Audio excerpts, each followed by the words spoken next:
Yo, yo, yo, what up, y'all? It's your boy, Game Time Ty. I hope my mic isn't muted again. We did that yesterday. What's up, Zuthiz? What's up, Pete? What's up?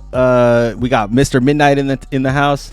Let's see. Let's get Matty Boots in the house as well. We got Matty Boots right here. Yo, Matty, what's up? Can you hear me? What's happening? Yo, what's good? We got a lot of drafts coming up. I have a draft coming this weekend, and then I have like 5 next weekend. We got Zuthiz with a draft coming up this weekend, so we got folks in a bunch of drafts coming up. It's draft season, y'all. We're balls deep in draft season. When is Justice League's draft again? I don't know, actually. Why don't we check? Why don't we do a quick? Yeah, I just need to know just so I can make sure I'm prepared for that one. Yeah, because last year that one was my least favorite. What's up? What's up? How you doing, Zuthiz? Good luck on your draft. We'll definitely try to get you prepared as best we can. Right now, we're going to probably go through the AFC West depth charts. So we'll look at the Raiders, we'll look at the Chargers, Kansas City Chiefs, Denver Broncos. Boom. Yeah, we're going to look at your boys. Let's do it. Your boys today, Matt. Oh, it's asking me to go on my phone for this shit. Damn. Yahoo sometimes is annoying. Yahoo? Let's see. All right. So starting with the Broncos. All right, allow. Hold on. No. Continue. Continue with passcode. All right. The Broncos. Next. Use a phone or a tablet. Oh, come on. All right, I don't have time for this. Yeah, I don't have time for all this. If it was, I thought you had like a quick like. No, it was making me re-sign in and all this shit. I'm not signing in right now. We're gonna have to figure Justice League out later. I haven't even thought about Justice League, but Denver Broncos. So we're gonna try to power through these because I definitely want to try to do maybe like a mock draft later and get to some Q&A. But we'll be having a conversation obviously this entire time. But Bo Nix. We'll go through it all, but maybe we can get through two. Yeah. Conferences potentially. Yeah. So Bo Nix. So I'm gonna just look at the quarterback rankings right now. Bo Nix is ranked as the quarterback 8 for Fantasy Pros. Okay, so that's like pretty high compared to where he was last year. He's a second-year player. Yeah. He had some nice games. Like, I'm not gonna lie, he actually had some nice games down the stretch of last year. So like if we look at his game log, and I think they're feeling more confident with him because they added Evan Ingram. That's debatable. Zuta says, dude, I keep getting drafts where I can take Jalen Allen. Hold on, sorry. What was that? Jalen Allen 4th or 5th?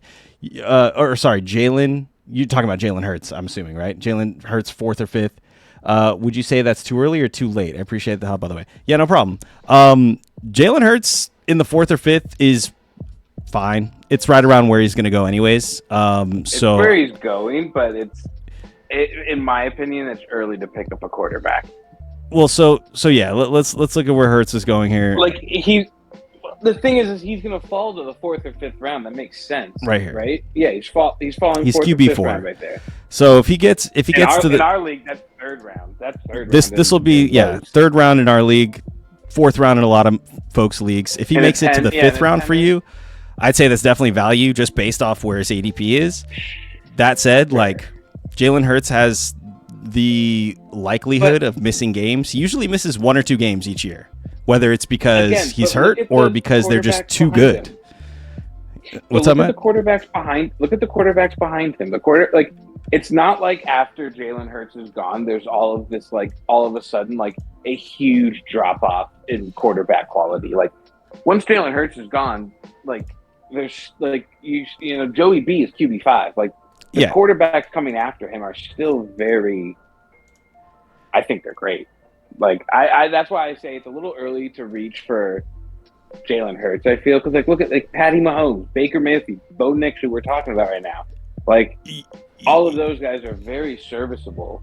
Right. I feel. So I just want to point out again, Jalen Hurts misses games sometimes, whether it's because he's either hurt or because they're just too good and they sit all their starters at the end of the season.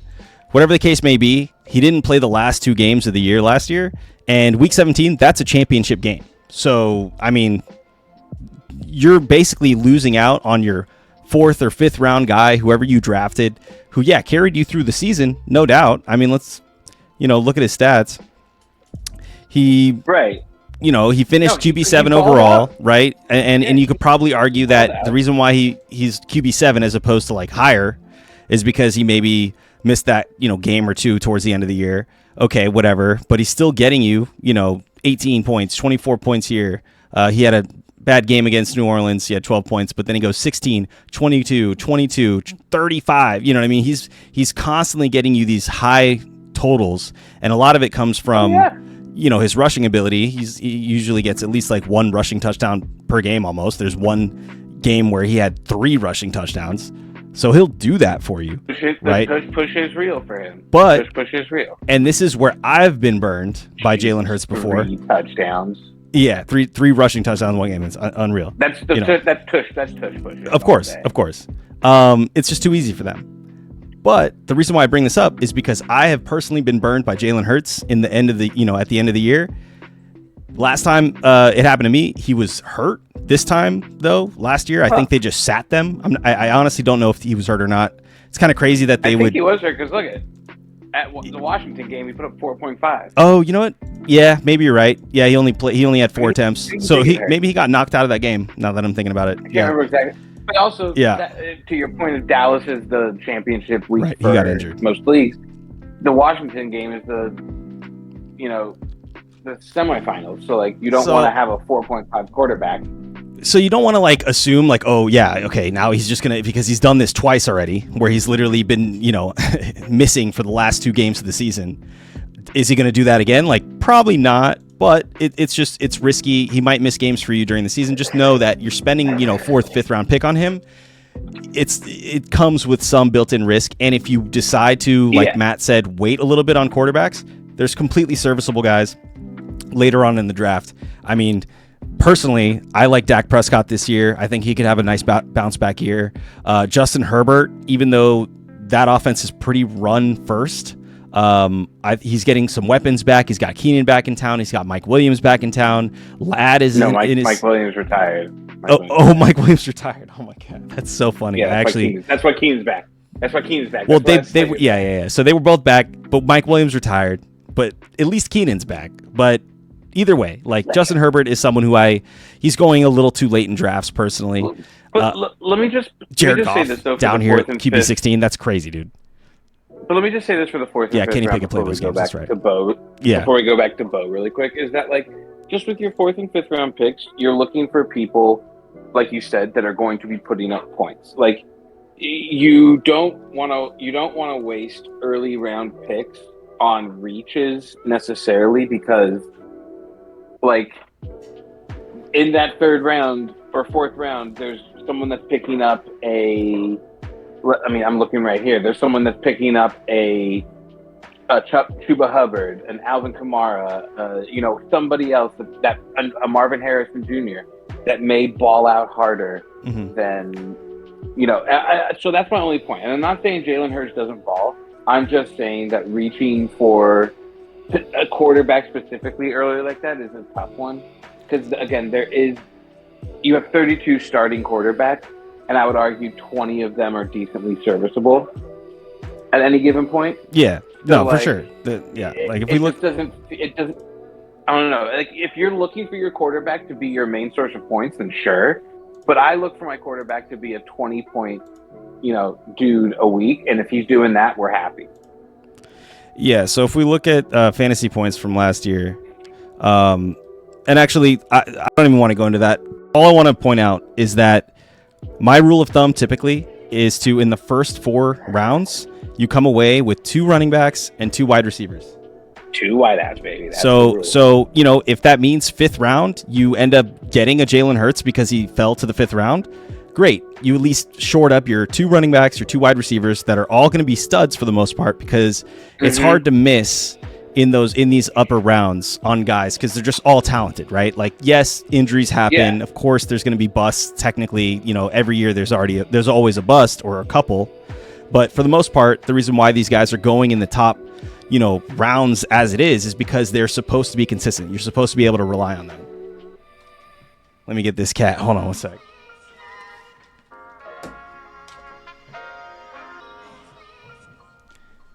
Say hi. She was meowing. She wants to sit on the lap. She wants some Popeye lap time. Hey, Kitty Biscuits making an appearance. Let's go through the depth chart. But just to tight end in the third is always a reach. Tight end in the third is always a reach. It's never not a reach. Yeah, I'm not a fan of going tight ends in the first 4 rounds. To be honest, people do that, but it's always a reach. Yeah, it's always a reach. Yeah, it always feels bad. It's paid off only like a handful of times. So I want to say maybe Travis Kelce.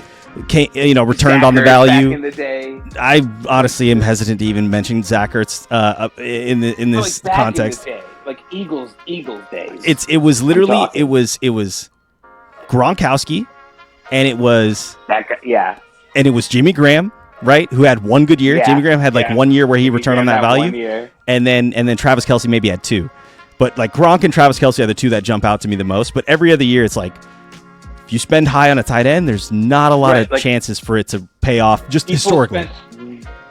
People spent so high last year on Sammy Laporta, and that guy he busted teams because people were spending their 3rd round pick on a tight end. I know. People were so high on Laporta. I get it, but he's good. He's good. Yeah. Like, that's the problem is that tight ends do, look at Evan Ingram right here on the Broncos. He's not going to go before the 6th, 7th round, and he's going to be so serviceable on a team if you wait that long that I would rather do that than go for like a Trey McBride that sure I have the best tight end, but I don't need the best tight end. I'd rather have the top 3, like I said, in the top 15 wideouts right now, or just random picks, overall picks. I had 3 wide receivers that are in the top 15. That's what you want. That's honestly best case scenario. It's hard to do that when you pick throughout the entire season. Yeah, no, it is. I was lucky as hell, but that's the idea, is that I was number 1 throughout the season, not because of my tight end, not necessarily because of my quarterback, although he did win me some games, but it was a lot because of the wideouts that I had basically were just carrying the team. Absolutely. Let's get on with Bo Nix. So Bo Nix had a pretty solid year last year. We talked about it. He's 29-12, not bad for a rookie. Going as the QB8, finished as the QB9 last season. So he was a top 10 fantasy quarterback, which is crazy. So it's understandable why he would actually go this high. If we look at his game log, I mean, obviously again, it took a while for him to get online, but once he got online, he was mostly pretty solid. He only had 1 game under 15 points after week 8. So, that's pretty solid. And then he finished up pretty strong with 2 back-to-back 21-plus point weeks in week 16 and week 17. So he was helping some folks win championships last year in a big way. Nice. Yeah, you snagged him off waivers. Yeah, he was a solid pickup. So it makes sense why he's going this high. I think he's going right around where he should.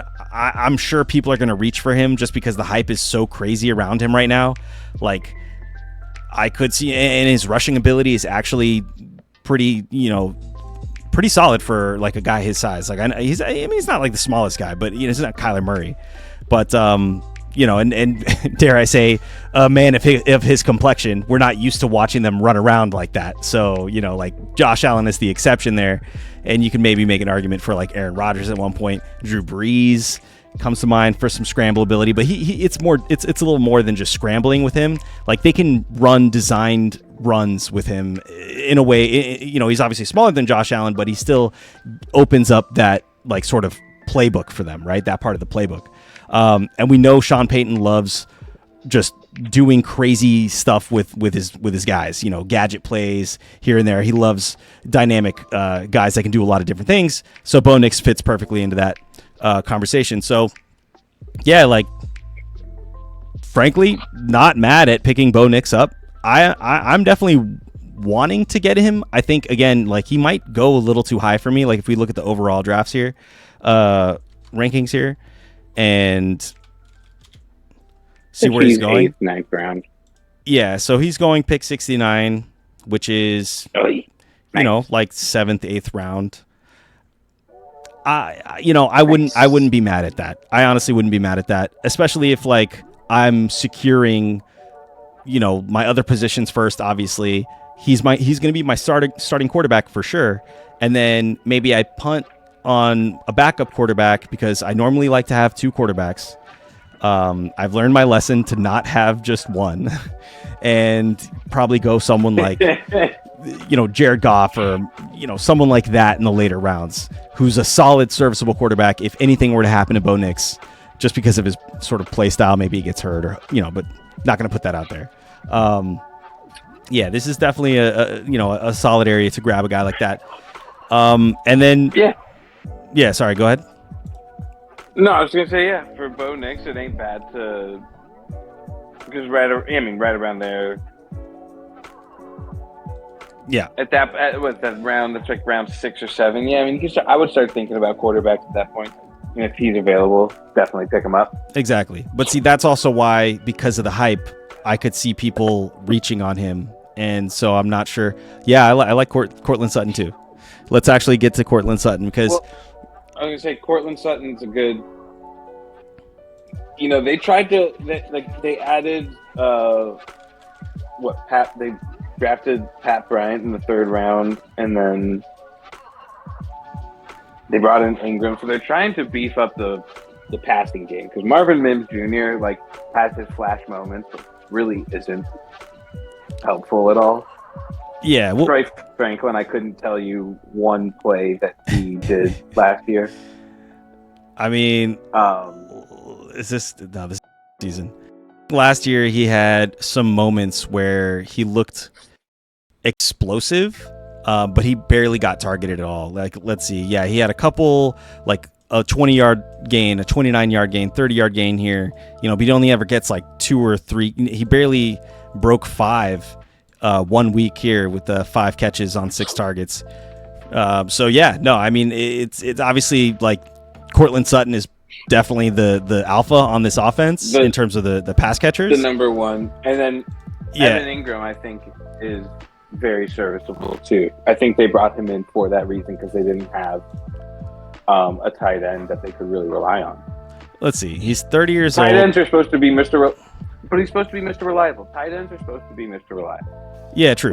But last year, you could see Zach Ertz came back and he missed a bunch of games. So Zach Ertz missed. Yeah, he was hurt. He was hurt as fuck last year. That was the problem.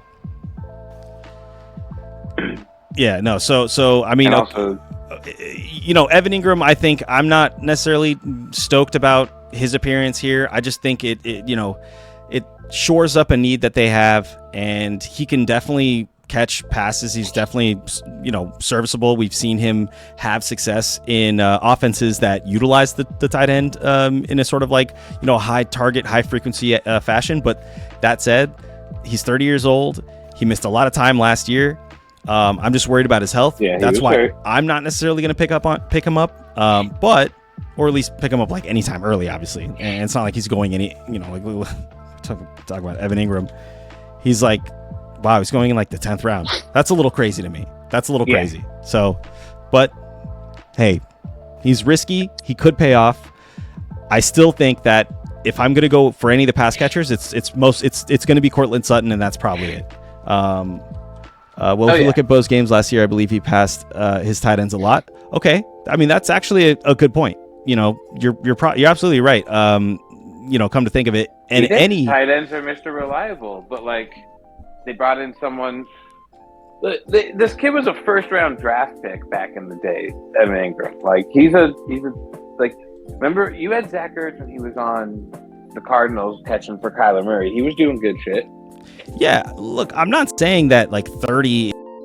I'm just saying that it's something to pay attention to, because he has missed time in the past, and he's not even just missed time now that he's getting a little older. That's been something he's done throughout his entire career, even in his early years, Evan Ingram, and missing time. So, it's just what happens. But they do have a good backup. It was actually their starter last year, if I'm not mistaken. Let's see what he did last year. Oh, yeah, well, so last year he had a couple games where he popped off, And then like there was one game where he had 3 targets and didn't catch any of them. But there was a bunch of games where this guy didn't have any catches. Who was the starting tight end for fucking Denver last year, dude? I'm like completely spacing. Was it Fant? No, Fant was on. He was already. No, Fant was already on the Seahawks. I think it was no Fant. No. Fant was already on the Seahawks. Let me just look this up. Denver 2024 tight end. Who's their fucking tight end in 2024? Damn, dude. They did nothing to shore up their run game, really. Yeah, they didn't. Oh, Greg Dulcich. They got J.K. Dobbins from the Chargers, and then they drafted a kid in the second round, but like he's 2 years younger than J.K. I just don't see.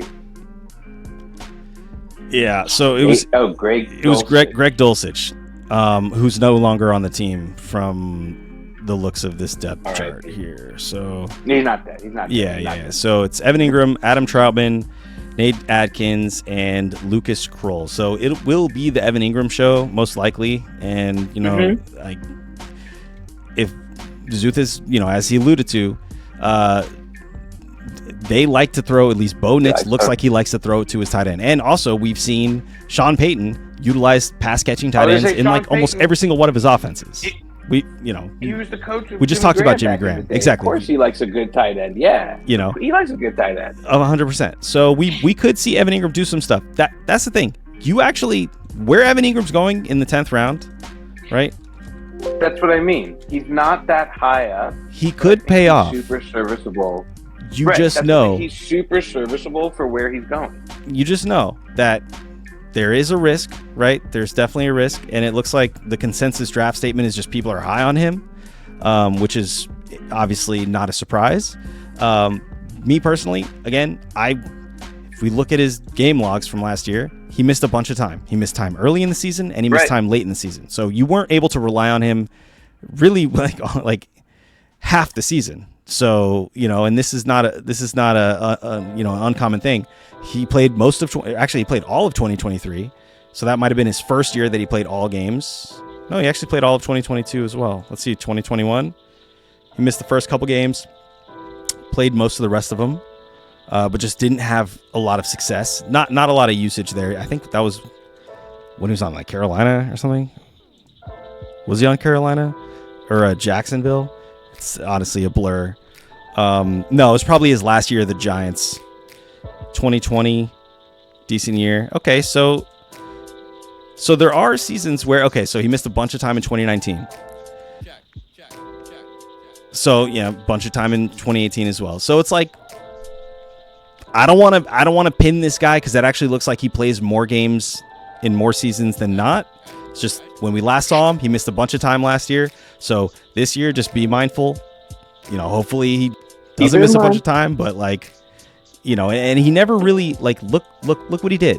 He never broke 10 fantasy points last year. Obviously, it was a bad situation because it was the BTJ show last year on Jags. Right. And also Trevor Lawrence was struggling a little bit. I mean, dude, that whole offense was kind of struggling every year. Yeah, but anyways, so yeah, Evan Ingram, he's a decent pickup here. I would probably still pass on him, but I could see him having good payoff for where he's going. All right, and Marvin Mims, real quick, we'll just talk about him. I know we kind of glossed over Cortland Sutton, who is obviously the clear number one in this offense. I'm definitely fine with taking him where he's going, which is in like the 4th or 5th round. Cortland Sutton right here. Let me say for Marvin Mims, no. I'm just going to say that. So he can be high reward, but also a stumble and fall. Exactly. And if you're picking him up as your first tight end, or your only tight end, really, I don't like to draft more than one tight end. But if you're picking Evan Ingram up as your tight end in the 10th round, that means you've shored up basically every single other position, as well as building depth on. Is my computer tripping? Matt, can you hear me? Dude, yeah. Marvin, yeah, I can hear you. Yeah, I can hear you. As well as you've built depth, right? So that's why you can then go ahead and get a guy like Evan Ingram at in the 10th round. you're going to rely on the rest of your team to sort of pick up that slack anyways. So you're not going to be expecting a whole lot from your tight end position. So it really is just like, if he pays off, it's just a pleasant surprise. You can always drop him. You can always just stream tight ends if it doesn't work out, right? So it's not like you're paying a whole lot for him. And if that's what you want to do and you have a backup plan, by all means, like, go for it. He's definitely somebody who has the ability to be like a, average like 0.7 touchdowns a week kind of guy, like, almost a whole touchdown a week kind of guy. I don't know why I said it like that, but he definitely has the ability to do, those types of numbers. In all mock drafts I've done, Kyle Pitts have fallen to the last few rounds. Do people hate Kyle Pitts? I get it. And you know what? I've actually, here's a little hot take. I've been picking him up in those later rounds. I have. I don't know. It's just, it feels like he's undervalued. If he pays off at all, it's similar to the Evan Ingram thing, who's going much higher than he is. Like, let's go look at Kyle Pitts, right? Kyle Pitts is going a couple rounds later than Evan Ingram.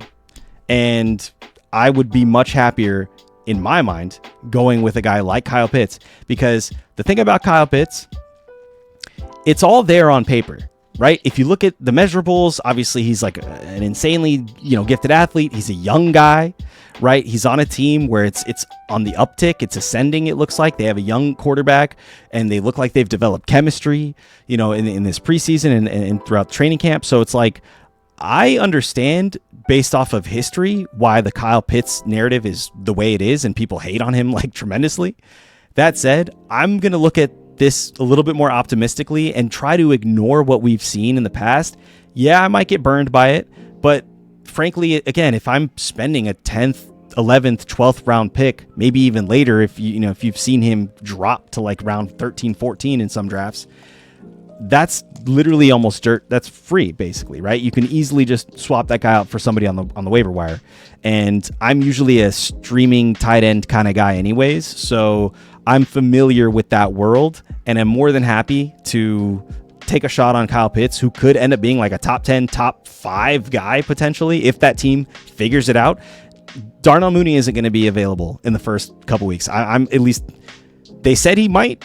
I don't know about that. We can go into that when we go over, their depth chart, but like, I'm worried about just sort of his availability. And if Kyle Pitts is like the number 2 option in that offense through the air, I'm looking at like 5+ targets for him a game.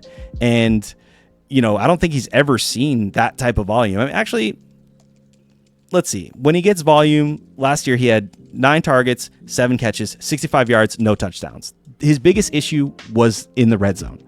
So he might still struggle with that, to be honest. I don't think I'm going to assume that he has some sort of insane positive regression on the touchdown front, but I could see his usage going up. Like, he didn't have consistent target numbers. Like, there were some games where he had like 1 target, 3 targets, 4 targets, 3 targets here, 2 targets here. So it's like, I could see that baseline of like about 5 targets be what we start with for him going into the year. And then maybe, again, once Darnell Mooney does come back, this offense could just be clicking so much with like Bijan and, Drake London, and Michael Penix Jr. is looking, sharp, and he's getting his sort of legs under him in the NFL. Kyle Pitts could be a big part of that. So I know this is like the best, most rosiest, scenario you can imagine, but I think it's a little disrespectful for Kyle Pitts to be going this low. I understand why he is, but I would probably still give him a shot as low as he's going. If he's there and he can pay off, amazing, exactly. But if he doesn't, then that's fine. Oh, yo, thank you so much for the follow. I literally just missed the screen name, but thank you for the follow. I'll give you a shout out if I can read that in the past. I got to go in the past to try to read that. But thank you for the follow. Appreciate that. Anyways, let's move on from the Broncos. Anything else you want to say about the Broncos other than like Marvin Mims is just a flyer? If he pays off, it'll be because he's just like a deep threat. Oh, okay. Yo, what's up? Swim Diamond, that's who it was. Thank you so much for the follow. Should you trade Hampton and Egbuka for BTJ? I am high on both of those guys. I don't think I would do that. This is the thing. Both of those guys are rookies, so they're completely unknowns, right? Obviously, that means that they could also bust as well. Like you don't know whether they're going to pay off or they're going to bust.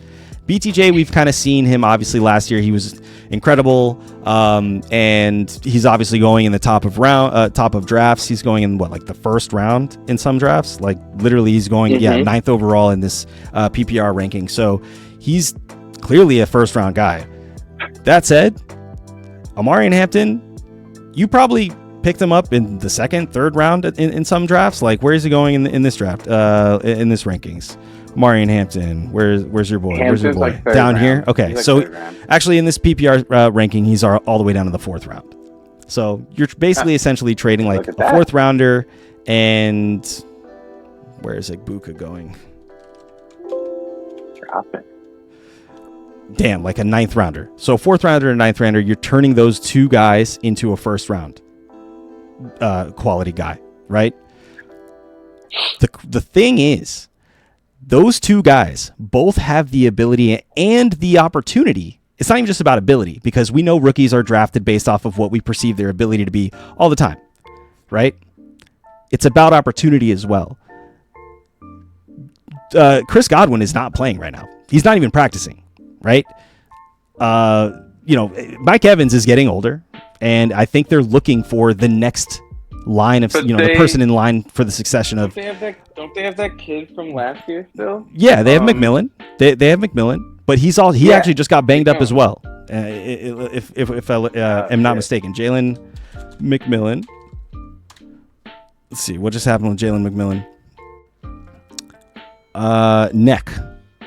I mean, listen, swim down. Expected to miss significant portion of the season. Drafted him last year. Okay, so yeah, Matt is right. Jalen McMillan is a part of this offense, but we just looked it up right here. It was published 2 days ago. He's going to miss significant portion of the season with a neck injury. So that's Chris Godwin out. That's Jalen McMillan out. So it's literally just the Mike Evans and and Egbuka show, right? So personally, I love BTJ, but you're giving up two studly rookies, right? Who you got pretty cheap. Yeah. Like you picked up Egbuka in the 8th, 9th round. He's about to be like a wide receiver 2 guy, So the 2-for-1, unless you're getting, it sounds like you're like, I might sound crazy saying you're asking for not enough with this trade, but frankly, I don't think BTJ is worth both of these guys. So if it's me, I'm saying no, but hey, I wouldn't fault you for doing it if you really just wanted that first round pedigree. Matt, what do you think? Sorry, I cut you off. No, you're good. I think BTJ is a proven commodity. Like, I don't think he's going to fuck up by any means, but what I did last year was I drafted unknowns. I drafted Neighbors and BTJ, and they paid off. So, I am of the school that, drafting these guys, like you said, the situation for Egbuka is really nice right now. And Hampton, I honestly think that he's going to get, I'm a Chargers fan. I think he's going to get so much playing time. I think it'll be a split back situation, but I think Hampton will take it over at some point. He's so good. If Najee comes back, if he even comes back, I don't think it's going to be I would keep them in any significant fashion. No. Yeah. No. So I would keep the players you have, even though I do like BTJ a lot. I would keep who you have. I'm just looking at BTJ stats here. So obviously he was a rookie last year, so we got off to a little bit of a tough start. But he had some pretty high games down the stretch.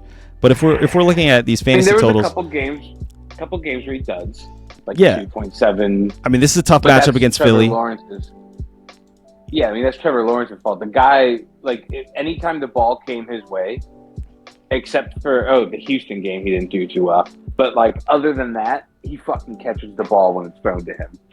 Yeah, no, Houston, he had 14.7 fantasy points, so that's serviceable. You know what I mean? I'm happy with that. He missed 6 catches. He only caught 4. Nice. Okay. But every other time, dude's a stud. He is just he literally just keeps going. Yeah. Lamar, Bucky, but so this is Ridley. This is the problem with a guy like BTJ. He has the ability and the talent to be a top round guy. Clearly, that's why he's going where he's going. That said, there are going to be games because of the team not being as strong as maybe some other teams are consistent, or maybe they have tough matchups, whatever the case may be. He's going to dud a few times in the year, and that's going to happen to anybody, right? Nobody's impervious to that for the most part. But that said, certain teams and certain situations, you're going to see that be a little bit more common than others. And BTJ is in a situation where, unfortunately, until I see otherwise, his dud, I guess, potential is a little bit higher than some of these other guys. So, just keep in mind that as well. So your roster is, you got Lamar, Bucky, Hampton, CD, Ridley, Ingram, Igbuka, Diggs, Swift, Mason, JCM, and Loveland. Okay, so I like your squad. I don't think your squad's bad, and I understand why. It's a great squad. I understand why maybe you're trying to build a little bit more of that like top end value by bringing in, Ridley is obviously not the strongest. WR2 is good, but I foresee someone like Igbuka supplanting him for your wide receiver 2 spot, and then he will slide probably to your like flex or something. Diggs is a decent flex if you need him, but you're not going to like rely on him week in, week out, most likely. And then Swift and Mason are obviously good bench, depth guys.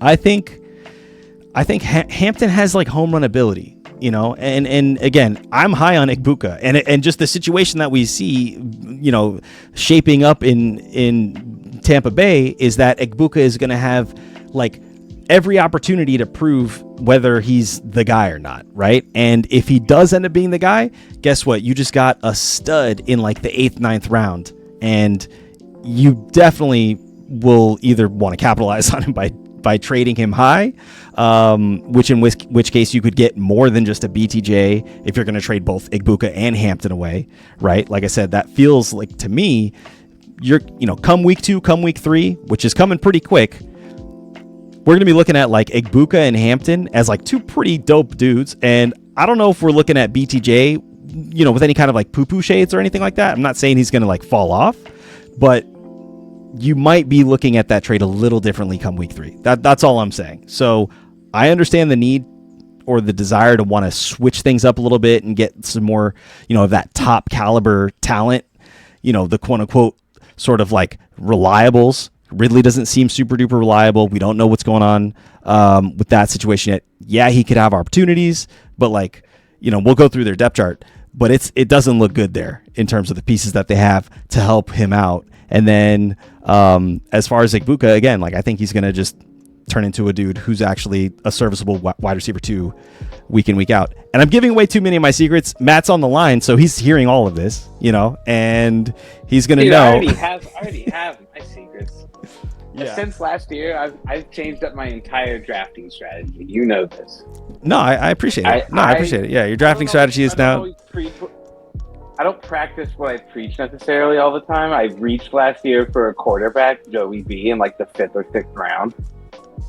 Yeah. So like I'm not always here practicing what I preach, but like I have my theories on what should happen, and then in the moment you make you make some adjustments.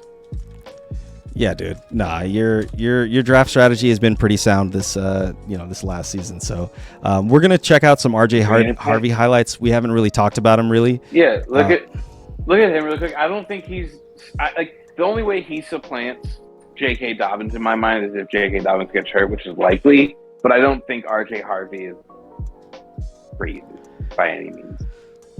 He's a little shorter. He's 5'8". 5'8", 205. He's 5'8", 205. That's the problem. That's true. Like, I hate to. I'm a short king. I'll say it all day. But like, we are not. Like, you got to be not 205 and 5'8". You got to be like 235 and 5'8", but like a brick shit house that can just like run through humans. Like that's all. I'm just saying. Like 5'8", 205. They're going to toss you. They're going to pick you up and eat you. Yeah. I mean, look, he was a 2nd round pick, so he clearly was highly sought out of college. But let's see what his 40 time is. 4.40. Okay, so he's fast. He's a little speedster. He's a speedster. Obviously not like the fastest. 205. But he's 5'8", 205. That's quick. He's got to be quick. That's quick. He's got to be something. Yeah. And my assumption here is that he actually, just based on this first play, looks like he's going to be catching some balls out of the backfield. He's the change of pace back, right? Yeah, boom. He wide open wheel route. I always dusted that guy. Guys, he's the Darren Sproles. He's the Darren Sproles. Yeah, how tall was Darren Sproles?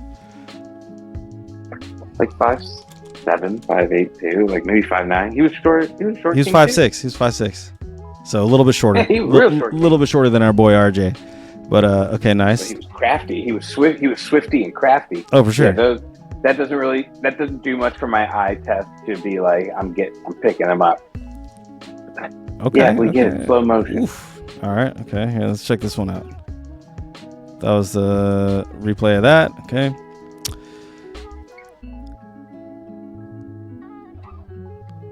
Okay. I mean, he's getting around the edge. That's the thing, is I'm not seeing a whole lot of in between the tackle runs from him. They're always giving it to him around the edge, which obviously is utilizing his speed, to their advantage. Oh, there's a little inside run there.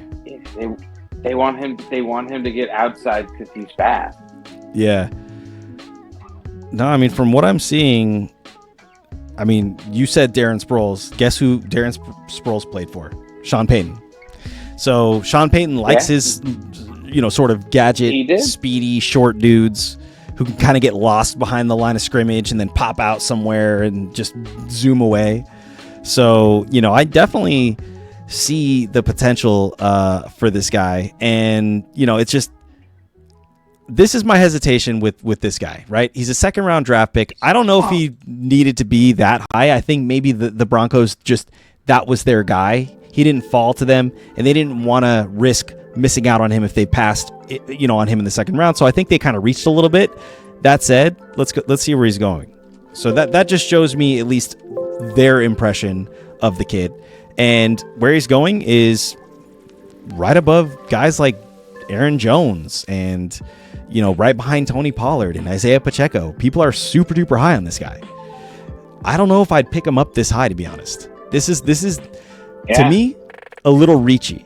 I could see maybe in the 8th, 9th round. That might be a little too late for some folks.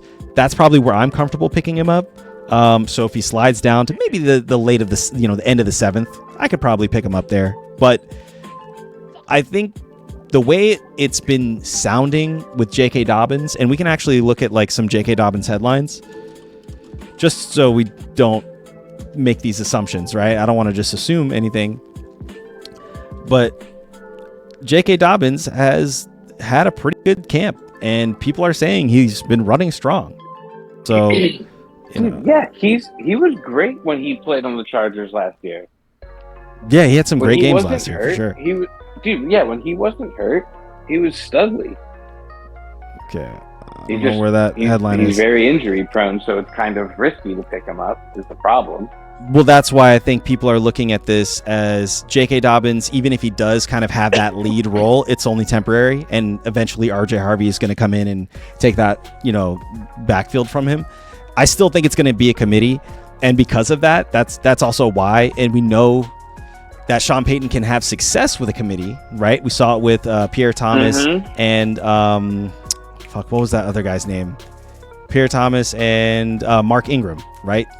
On the Saints. Mark Ingram. Well, that was Alvin Kamara and Mark Ingram for a while. And then we saw, when Pierre Thomas left, then we saw Mark Ingram and Kamara. And so that was like obviously a very successful committee, and there were moments where both of those backs were viable on any given week. So I know it's possible, and I know Sean Payton is obviously like the master at doing that. We've seen him do it tons and tons of times. So we could see that, and we will see that, I think. How successful RJ Harvey is in that committee is to be seen. But he's definitely not somebody who's like ignorable.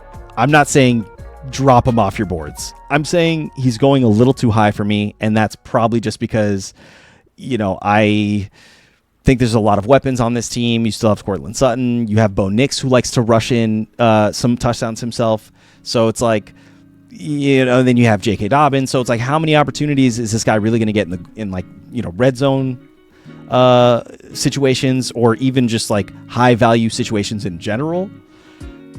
That's the problem here with where he's going personally. So I know I said a lot just to be like, not for me at this range, but I wanted to make sure I qualified it with something. So anything else on the Denver Broncos before we move on? I think we've exhausted the Broncos. We've overtalked the Broncos. I think it's we beat this fucking horse. No pun intended. All right, on to the Kansas City Chiefs. pretty boring, honestly. Pretty boring stuff here. I think we can just like breeze through these guys, because know what to expect here. Patrick Mahomes, he's going kind of high. Sixth round. Probably gonna pick somebody else over him. I mean, see, this team is just kind of like the same. Like, there's not really much to discuss about this team because they didn't add much. They went to the Super Bowl, so like they didn't get great pick selection off the rip, and everyone came back. Like, Rashee Rice may have some legal trouble, so like that's something to think about, obviously. Right. But like other than that, Xavier Worthy, I think, is going to have another breakout year. Hollywood Brown, if he's healthy, is going to be great for them. Pacheco runs hard as long as he's healthy. He is Dudley too. Absolutely. Later, he didn't do too hot when he came back after the injury. Well, okay, so yeah, I thank you for bringing up Pacheco, because that's who really is in my opinion, the most interesting person on this team, because like you said, we know about the Rashee Rice thing. Like, he'll be great when he comes back from the suspension or whenever he gets suspended. We don't even know like when that suspension is going to take place. Wait, that's so up in the air still. Right. So it's like you're going to draft him with the expectation that like you don't know when, at least yet, but he's going to miss some time, right? So we know that story. Yeah. Patrick Mahomes, I think, again, he's going a little too high. He could have a bounce back year. He's underperformed, I think, where he's been going for the last 2 to 3 years now. And so we've seen him just kind of sliding, lower and lower down draft boards. I don't know what's going on, but like, it's like they don't need him to like really light up the fucking world to win games, right? Like, their defense is actually pretty solid. So that's kind of his story. But Pacheco, I was someone who was really high on Pacheco last year. I like the way he runs. His run style is super duper angry and exciting, and like it just looks like he's gonna fucking burst through the line at any given moment, right? So it's like he's good. He's obviously good, and they put him in opportunities to score a lot of the time, right? They're totally fine with just handing the ball off to a guy like Pacheco. We saw that in 2023. Last year, unfortunately, he got hurt and missed a bunch of time. And then when he came back, he was ass. So I totally get the stink on Pacheco this year. I would still probably take a risk on him as like my RB3 or something like that in the 6th round. If I'm stacking up on RBs a little bit more in the 6th round, and I want to like get like an RB3, he's my guy. He's just someone who could easily turn into an RB2 or an RB1 if he decides to turn back into his 2023 self, right? I mean, he was a 1st round pick last year, basically. 1st, maybe 2nd round pick. He was. And the reason why is because he was doing stuff like this. Even though actually he had some assy games as well, it's kind of interesting to see how he was coming on maybe later towards the year, and maybe all of that was essentially just his championship week, which maybe he won some people their weeks. But to be honest, this is crazy. Now that I'm looking at his 2023 stats, it wasn't all that impressive. It's kind of sad. Yo, what's up? One broke ass NIG. What's up, dog? How you doing?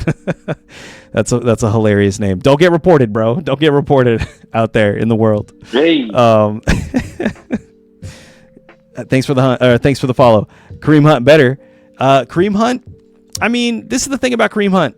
I would say if he wasn't exactly, he's getting up there. He's 30 years old. If he wasn't dealing with whatever he's dealing with right now, which is, what is he dealing with? Hunt resigned with the Chiefs. He's comfortable with some shit. Either way, yeah, definitely. Kareem Hunt is definitely going to eat into Pacheco's workload, and definitely some goal line looks as well. I mean, that's just what the Chiefs do. It's a committee. It's a committee at the end of the day. That said, like Hunt, he's getting up there in age. He also deals with some injuries at times, and there's just always the chance that he like. Where is Hunt going anyways? Kareem Hunt, not even drafted. So people are, for whatever reason, ignoring Kareem Hunt completely, which is kind of crazy to me. So I don't know if he should be undrafted. I think he should still get picked up on the back of drafts and just chill on someone's bench.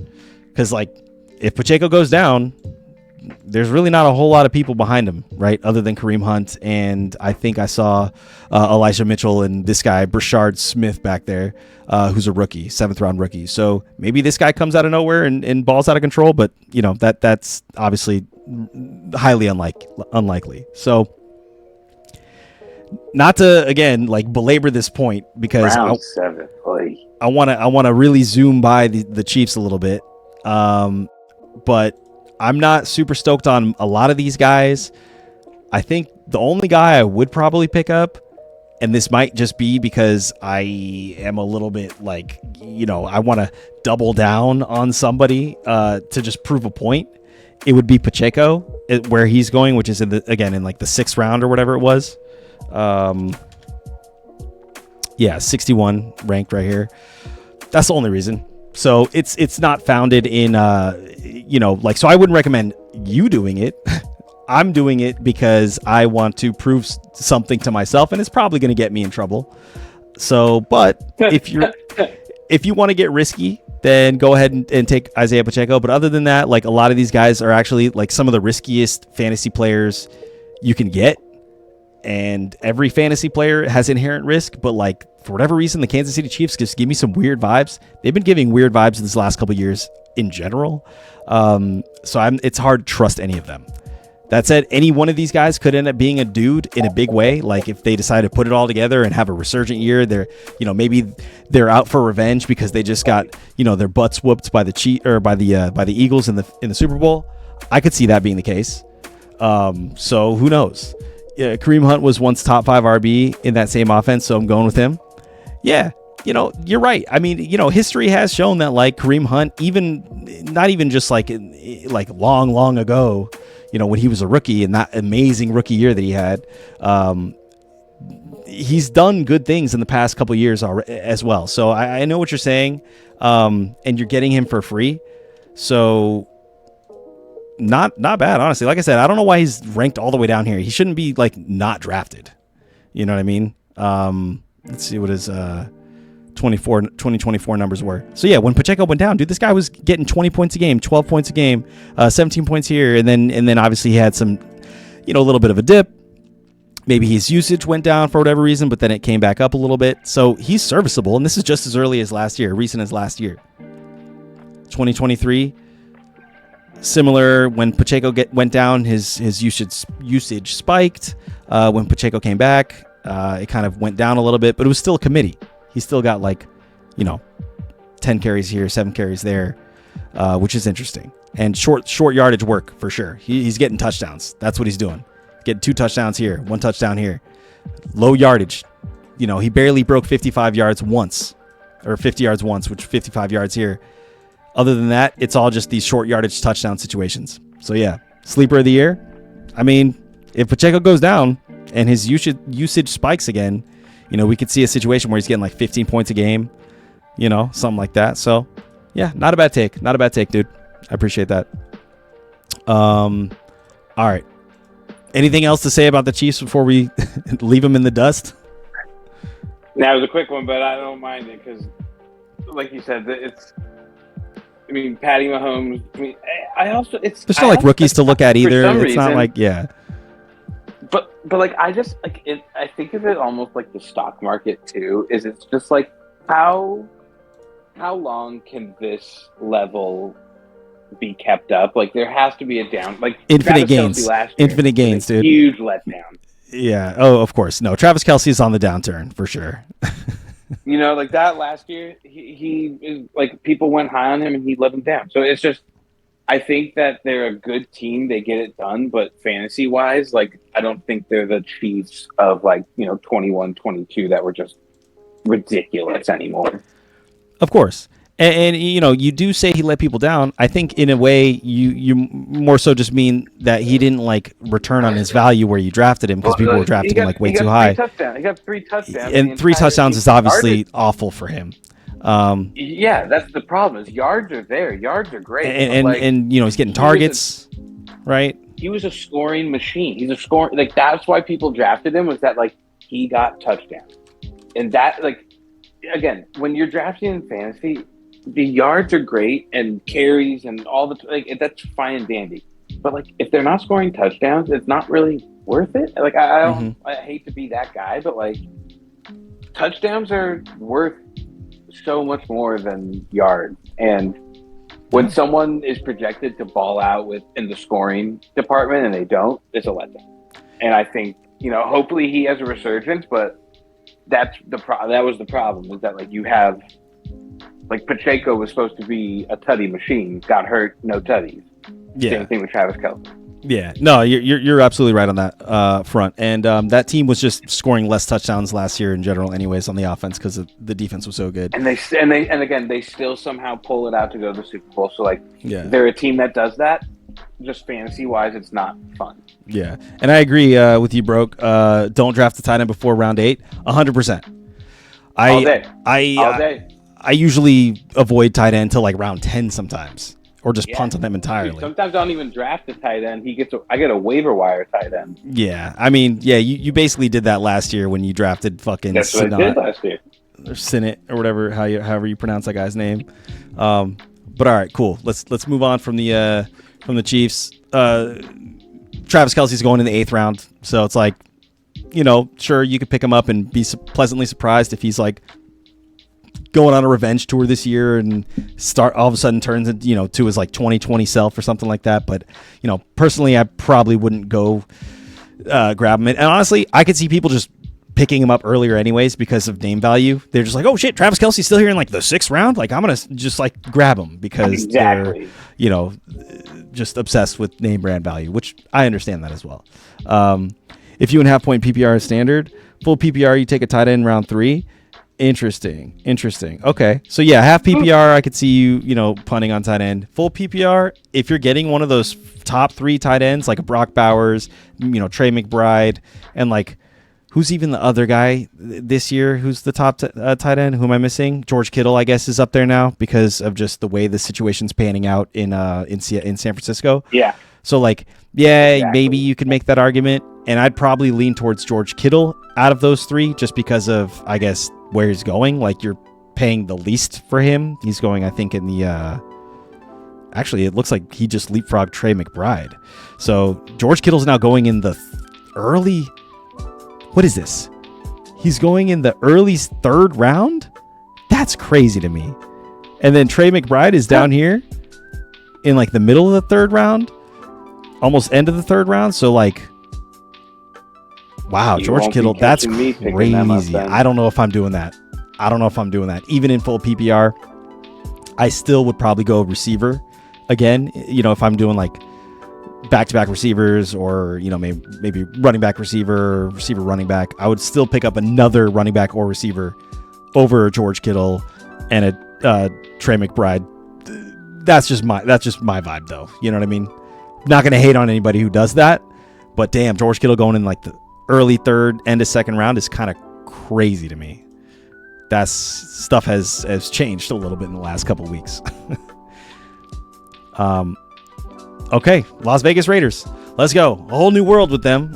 They got Geno Smith now. They have a new head coach in Mr. Pete Carroll. And so it's Geno and Pete coming over from Seattle. They are showing the world that they have a lot to offer with this partnership of theirs. And frankly, I'm not mad at it. I think if we're going to be honest about just first glance looks here, their offense looks just so shit. And that's me trying to be generous. I got 2 people. Hold on, I got 2 people that we got to watch. Well, you got Ashton Jeanty, you got Brock Bowers. Those are the only 2 guys that are worth mentioning on this offense. I was going to say one more is You're talking about Mr. Trey Tuck? Jack Beck. No, Jack Beck. He was their second round draft pick, this guy. Wide receiver. And so basically, like, if you read it right there, like, he's only fighting Myers and Bowers for look. Like, Trey Tucker is not really a threat to him, I don't think. Right. The other guy that's on there was like a 6th round pick or something like that. I don't know why he's on there above him, but Deontay Thornton. But this kid, I think, has potential. And then Ashton Jeanty, dude, that kid was such a monster in college. Like, I don't know how it translates here, but like, yeah, Petey Carroll did coach Marshawn Lynch, and Ashton Genty gives Marshawn giving you Marshawn vibes. Did you see that hit he laid on? Did you see that hit he laid down on the San Francisco defender? He just like put that dude into the ground with his shoulder. It's like, all right. Yeah, we'll look at his highlights. But okay, so it looks like Broke is saying he faded Genty. I agree with fading Genty. I think he's going a little too high. The Raiders gave up the most points. That's the problem. He's going really high. To RB last year. I want RB playing against the Raiders, not on the Raiders. That's hilarious. I mean, yeah, you're right. We did see just 2 years ago, and this is obviously a completely different squad with so many different, players and, coaching staff turnover and all that since then. But we did see Josh Jacobs actually have a lot of success on the Raiders just a couple years ago. So I know that's obviously like we're so far removed from that, but I don't want to just be like prisoners of the moment and say that, just because we saw, the Raiders do complete shit last year, in the run game, doesn't mean that we can't see them take a step forward in that respect this year, right? With a whole new sort of situation, with the team and the staff, and we got Geno in there now, who's a serviceable quarterback, right? And like Matt mentioned, can I say Pete Carroll, who's a rush heavy kind of coach. I found a problem. What's that? I found a problem right away, Ty. Yeah. The center and the right guard is the same person, so they're already down one offensive lineman. So I see a problem with the Raiders offense right off the rip. Yo, that is hilarious, dude. I've never seen that. 1-0 line. That has to be like a mistake. Like somebody entered the wrong guy or some shit. That's so funny. Yeah, we got one guy playing two positions. We only fielded 10 guys on the handle the center. He's going center, then he's looking right. Center right. Yeah, that's hilarious, dude. That's actually hilarious. Christ. Nice. Well, yeah. More power to you, Jackson Powers Johnson. Listen, hopefully, yeah. I think obviously it's a joke, but yeah. I think Petey Carroll coming in is an interesting change. Mm-hmm. Like, I don't like the Raiders by any means. I'm a Chargers fan. Fuck the Raiders, but yeah. So you're biased. Okay, we just got to get that just out of the way. Matt is biased, so his Raiders take isn't going to be like, take it with some salt. It's not the hottest, but. Yeah, but listen, Brock Bowers, pick him up. Jacoby Myers, serviceable. Mm-hmm. Aston Genty, if he falls to the second, serviceable. Yeah. When Jacobs did that, he had Devontae and Derek Carr. Not to mention Darren Waller.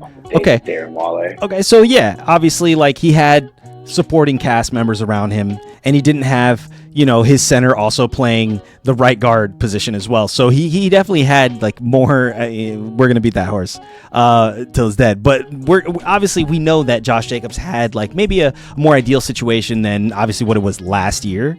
All I'm saying is that like jury's still out. I don't want to just assume that like, hey, this is gonna be the exact same team as we saw last year with the Raiders, because like it's the NFL. People go from worst to first and first to worst, again, over the course of just a couple years. So we could see a little bit of an ascension. Maybe it takes a little bit of time for this team to get their shit together.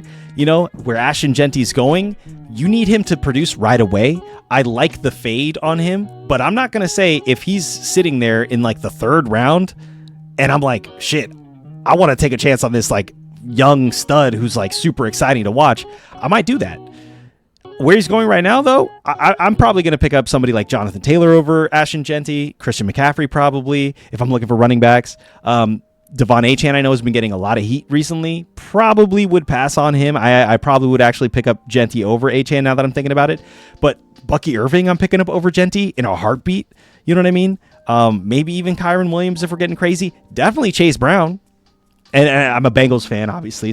But like Chase Brown, he out of all these guys, maybe Bucky Irving actually in this bracket, if we're talking about this tier right here, early third round, he has the opportunity to outperform this draft capital, despite being already in the third round, basically, right? So yeah, defense attention away. I don't know, maybe I'm not sure what you mean by that, but if we're talking about just like the defense that the Raiders are fielding, I don't know if it's going to be any good. That said, it's a giant question mark as well. Chase Brown's your favorite pick in the second round? Love it. Let's go. A fellow Chase Brown lover over here. I love it. Yeah, he's a stud. I think he's going to do, like I said, just overperformance based on his current draft position. So you could see him even rising up a little bit. I still would probably pick him up in like the second round, similar to you. So yeah, Jack Beck. All right, well, Brock Bowers is going to go where he goes. Ashton Genty, I'm probably not, going to pick him up where he's at. If he slides, into the next round, I'll probably scoop him up. But you're not drafting Jacoby. You're not drafting Trey Tucker. None of these wide receivers you're even looking at until they prove themselves. Maybe you put a flyer on Jacoby just because he's been serviceable in the past. But like Matt thinks it's going to be Jack Beck. We don't have to watch film on this guy. He's a second round pick though. I do want to watch film on Ashton Genty though. So let's just watch that. Ashton Genty first. Yeah. Yeah, I'm an AI. Let's go. All right, cool. I loved back when he was running for Boise, he would just stand up like Mike Myers, like in the backfield, he was getting ready to dude. He wouldn't even it was like no bent legs, just like standing up. This is pro highlights. You're gonna watch him take down that.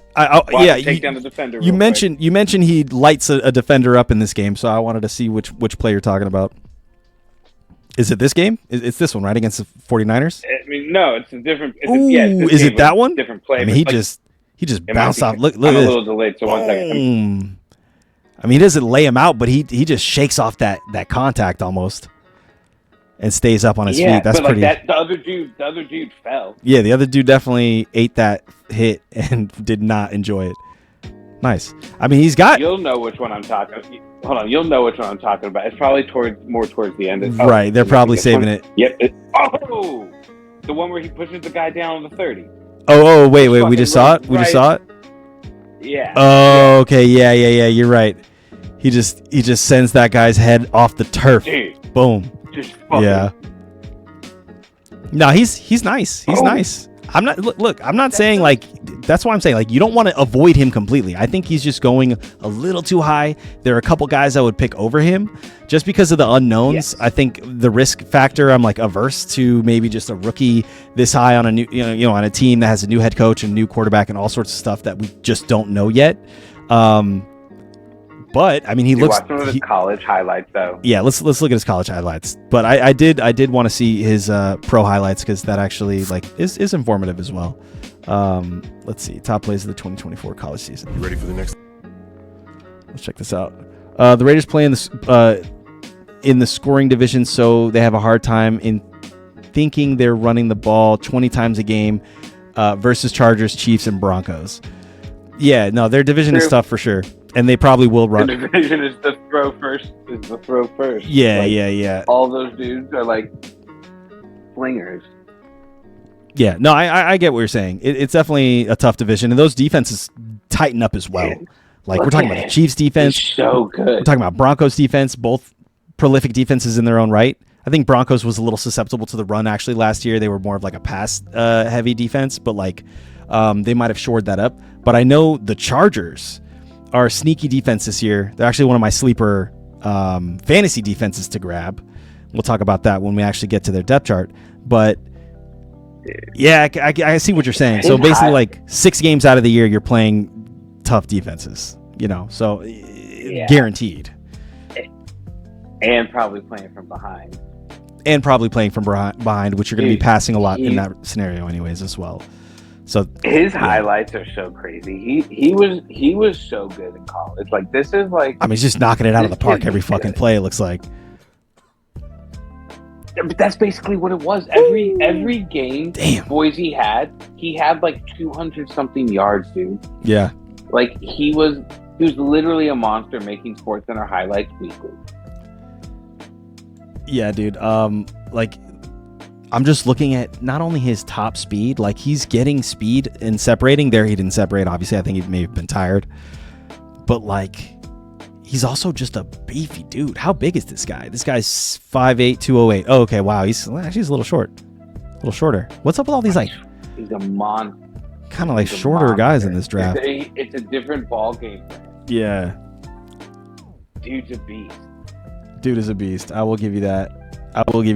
So, I might be talking myself into getting Ashton Genty number 1 overall. No, I'm just kidding. I would never do that. But yeah, like It's the team situation. I think that, and like Broke brought up, it's the division that he's in. He's gonna have 6 games out of the year where he's playing like a top 5 defense, probably top 10 at least, and that's just like, that's a little bit of a disadvantage, right? I mean, but he's making these college kids look like fucking children, even though he's like only 5'8". Damn. I mean, he's got great balance. Like, that was one of the first things I noticed. Just his balance is fantastic. He just stays on his feet. No, I don't like the Chargers defense fantasy playoff schedule. Interesting. Okay, I haven't even checked out their schedule, so we'll actually take a look at that. But good call out. I was talking more on just like late schedule's rough. More on just like their defensibility and what I saw from their special teams in the preseason. Special teams can be pretty valuable if you get like kick returns. If you're a league that scores return yards, that could actually raise the value a little bit of certain defenses that are like that put an emphasis on stuff like that. And I know the Chargers, just Harbaugh in general, like put an emphasis on the special teams, right? That's something that kind of is their MO. So that's kind of where I'm going with that. But I agree with you on checking out their schedule because, damn, look at that. Dude, you just fucking can't take this guy down. Dude, it's shedding insane, tackles, isn't it? Yeah. It's fucking. That's what I'm saying. Like, I'm not trying to I don't want to overhype a kid, but like, my God, like this is like, it's just so like I think he's gonna be insane. Look, you see that? Okay, so dude, like, what's happening here? This fucking this defender right here, this defensive, what is he, like a linebacker? I'm assuming he was dropped back in coverage and came up to tackle him here. He has the angle on him technically, right? Okay, right, and this is college. He sheds that guy, no problem. I get that, but it's like, dude, but like, you gotta wrap up on him, man. That guy's probably. Pros, that guy's probably getting picked up by somebody, dude. That guy's probably getting picked up in the pros by a lineman, and he's able to run without having to shed the tackle, is what I'm saying. Like, yeah, well, okay, so obviously in the NFL, in my opinion, that guy makes that tackle, but I guess what you're saying is that they would have probably accounted for him and probably put a blocker on him anyways, is what you're saying? Yeah, like in the NFL, like, yeah, the blocking schemes are so much more proficient and efficient. Oh yeah, that was on Utah State, not LSU or Georgia. Yeah, you're right. So yeah, you're right. The defense we got to look at, like, they're not like a top caliber defense by any means. Yeah, no, of course. Yeah, it ain't no SEC team. Boise is like I would have loved had he played for like Alabama or something, because then like it's a guarantee that he's going to put up points. Right. Coming from Boise State, he just looks really good. There's no guarantee, I feel, and that's just me being jokey about colleges. Like, if they come from the SEC, pick them up, they're good. Right. Yeah, no, yeah, pretty much. Ashton Genty, what's his 40 time? His 40 time. 4.5. No, 4.4, you said. Where do you see that? No, I thought that was the other guy. We looked at the other guy. That was RJ Harvey that was a 4.4. Why can't I see his fucking 40 time? No, I think I just saw it somewhere. It said 4.46. Wait, did he not do it? Oh, 4.46. Wait, it's saying he could run in the 4.46. Wait, did he not run in the? Oh, maybe he didn't. Why didn't he run the 40? Okay, he could have opted not to run the 40. It's possible he didn't want to because he worried it could hurt his draft stock and therefore cost him money if he fell during the first round. Damn, that's crazy, dude. He didn't even run the 40. Bro, okay, so his prediction is that he thinks he could run a 40 in 4.44 or faster. Bro, just run it. Fucking run it, dude. The combine's over, dude. Just fucking run that shit now, dude. Prove us wrong that like people think you're slow. I don't know if people are saying that. I'm just saying, we're speculating here. Prove us wrong. Damn, that's funny, dude. Okay, so he didn't even run the 40. All right, well, that kind of is a little bit of a red flag for me, but I still like what I see on tape. But a lot of these teams are like, UNLV. Like, a lot of these teams aren't like fucking SEC Big Ten teams. None of these teams are going to have like insane defenses that he's going up against. So San Diego State. So it's like, His pro day. This is about his pro day. He didn't run the 40 at combine. So anyways, I'm a little low on Ashton Genty. Like I said, I don't think I'm going to grab him where he's going. If he falls to the third round, I might take a chance on him, but I'm probably going to go guys like Bucky Irving, Chase Brown, James Cook even. We talked about James Cook a little bit yesterday. I'll probably go a little bit deeper on a dive with him when we go over the AFC East, but I'm high on James Cook as well. I think it's kind of a little bit, he finished as the RB7 last year, and he's going as the RB13. So I think he's going to outperform that ADP this year as well. You're taking Chase Brown over Genty? Me too. Yeah, I feel that. I'm definitely in on that. I'm taking a lot of these guys that are going after Genty over Genty. So, if he goes in my draft in the second round, fine. Let somebody, take on that risk, or at least take that player on. Fine. Yeah, I'd much rather go, Jonathan Taylor, not Josh Jacobs, not Achane probably. But like I said, Bucky Irving, definitely Chase Brown, and like I said, maybe even James Cook, if I'm being a little spicy. But all right, anything else to talk about the Raiders until we move on to the Chargers? I mean, Geno Smith. Chargers.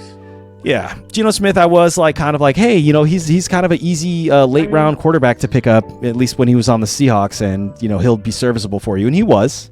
But I think this year that narrative changes a little bit. I think he takes a step down. That said, I think he's still a serviceable streamer if you want to stream him and you pick him up on the back of drafts as like a backup. But you're not looking at Geno Smith as anything like he was in the last 2 years, where I think 2 years ago he finished as like a QB 10 or something like that, right? So he was in the top 10 and was pretty good, but I don't know if he's doing that this year. CMC, you would take Genty over CMC. Okay, so we found your line. It's CMC. 100% I would.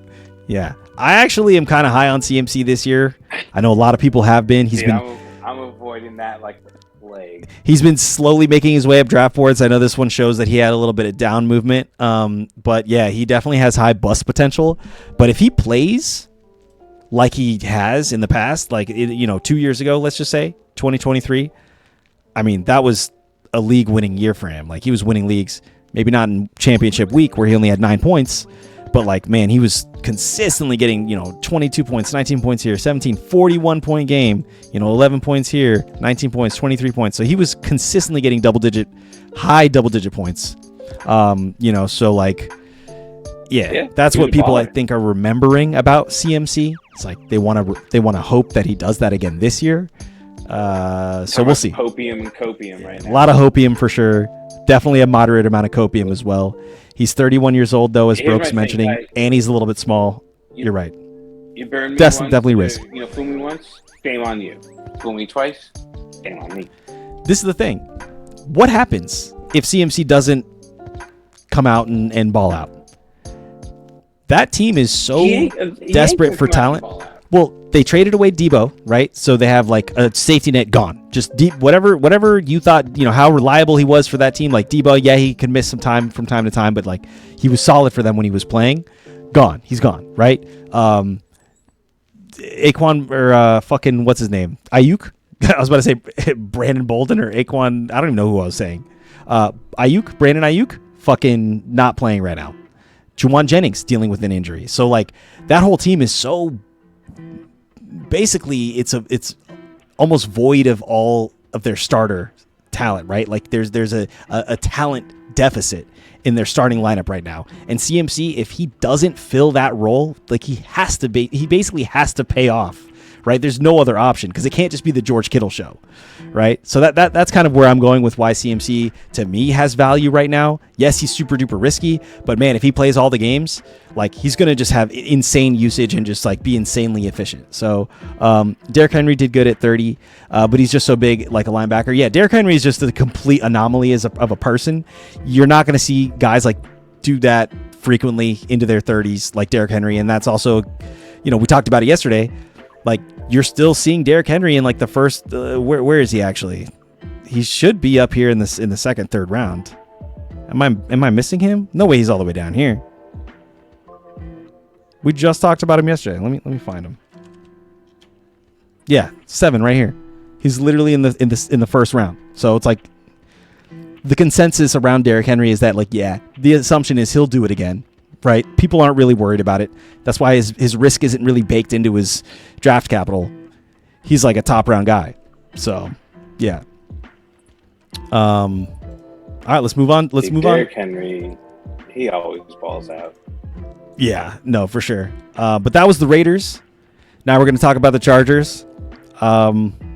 Matt, you're our Chargers, guy. You're the resident Chargers fan here. What is your most? It's time. What are you looking forward to the most out of the Chargers this year? Like a player, the team as a whole, their run game, their pass game, like Justin Herbert. Like, who are you looking at and why?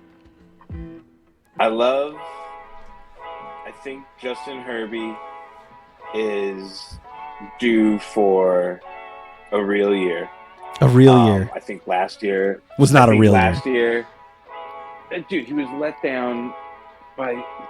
I mean, they won a lot and they did decent, but like he just didn't have any. Like Lad McConkey was coming into his own, finally came into something, but like he now has Keenan back. Quentin Johnston, dude, I went to their training camp practice one day with my pops. Huge. And like they literally have QJ just walking across the field, pretending just to do quick hands, and then a coach throws it over his shoulder, he catches it and brings it in. Like they're literally working with that guy's hands so much. So this year I think he's gonna have weapons to throw to, and then on top of that, I mean, dude. So my problem is Najee Harris. Before July 4th, I was really stoked. After July 4th, I'm not so, like, nobody knows what's wrong with his eye and, like, how bad it is. It's very under wraps, which is why I'm excited for Omari and Hampton. I think that kid's going to come into his own, actually bring a lot of energy to the team, so I'm excited for that. Nice. Takes, but yeah. Cool. No, I don't think they're going to win the championship by any means this year. This is not a Super Bowl caliber team, but I think this is the start of finding our footing and kind of finding like who we are as a team. Like this year, we're actually going to have a lot of growth and like figuring out. Yeah, no, that's a good take. I think that's you're being very objective. Like you're tempering your expectations. You're not doing what typical. And I'm calling my family out because I have a bunch of Cowboys fans in my family. But like what the typical Cowboys fan does, which is like, hey, this is our year. Like, every year, it's like you're not doing that. Raiders fans too. Trust me, dude, I'm fucking Raiders fans too. Every year is the goddamn Raiders year. That's kind of an unfair trope because I haven't seen many Cowboys fans that I know in real life do that every single year. Like I actually have some Cowboys fans in my life that are like, again, family that are a little bit more objective and reasonable on that. But I guess that's kind of the narrative. It's funny to joke about. But yeah, no, it's good to be as objective as you can be. And I agree. I think they're not a Super Bowl caliber team by any means, but they could definitely surprise some people this year. I think it's still a year that they could take a step forward. As far as QJ is concerned, I'm looking at it right now. The latest report is that he's still in concussion protocol. So he took a big hit in the second preseason game and remains in concussion protocol. So we'll see. I mean, he's missing valuable time right now. They got time. There's 2 more weeks before the start of the season. Like, I'm not worried about it. Yeah. I mean, that said, he's someone who needs this time. He needs these reps before the season starts because even as recently as this game, I think he had a couple drops or at least one drop this game. And that has been what's plagued him. Whether he can run routes, that's not the issue, right? He can get open. He can find separation. He's also a big guy. So he can definitely go up and outreach a player. So much better than he is. He should be passed up. We passed up on fucking, I think, Jordan Addison. There was 3 people that we passed up on. I was like, Jesus Christ. He should be so much better than he is. He is at least, how tall is he? I'll look it up really quick. Yeah, I'll pull it up. Jordan, fuck. Dude, QJ is 6'2", 208. 6'2", the guy's got legs. He's got length. He's taller than most cornerbacks in the league. Right. Yeah, but yeah, Brooks mentioning his sleeper wide receiver is Keenan Allen. Get ready to fire him up. I agree. Yeah, dude, Slayer, baby. Yeah. So here we go. Let's take a look at where Keenan's going. All right. Slayer doesn't let you down. Slayer slays, and that's what he does. And I'm a fan of slaying, so I'm all about that. And he's going literally for free in the back of drafts. He's literally. Dude, I know. At the back of drafts. He's going to be Justin Herbert's favorite wideout. So he's going to be like Mr. Reliable, and Ladd's going to be Mr. Flashy, but like Keenan's going to be old reliable.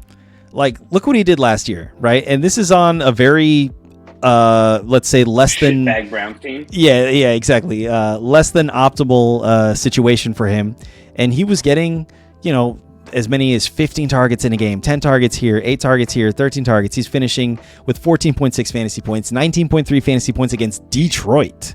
Another 20-point performance against Detroit in week 16. He fell off, obviously, in week 17, week 18, but he did kind of have some nice flashes here. And so if we're looking at just his upside, I agree that he absolutely could be someone who, despite him being 33 years old, has a lot left in the tank. He's one of the most prolific route runners that we've seen, and guys like that. He's home. He's coming home. He's coming home. Dude, he was drafted as a Charger, spent 1 year away, and he's coming back. He's coming home. Oh yeah, and guys like him. I mean, they make their living. He's not the biggest dude. I mean, 6'2", 211. Holy shit, is Keenan Allen really that tall? Why did I think he was like 5'11" or some shit? That's kind of crazy, actually. Tall. That's what I'm saying.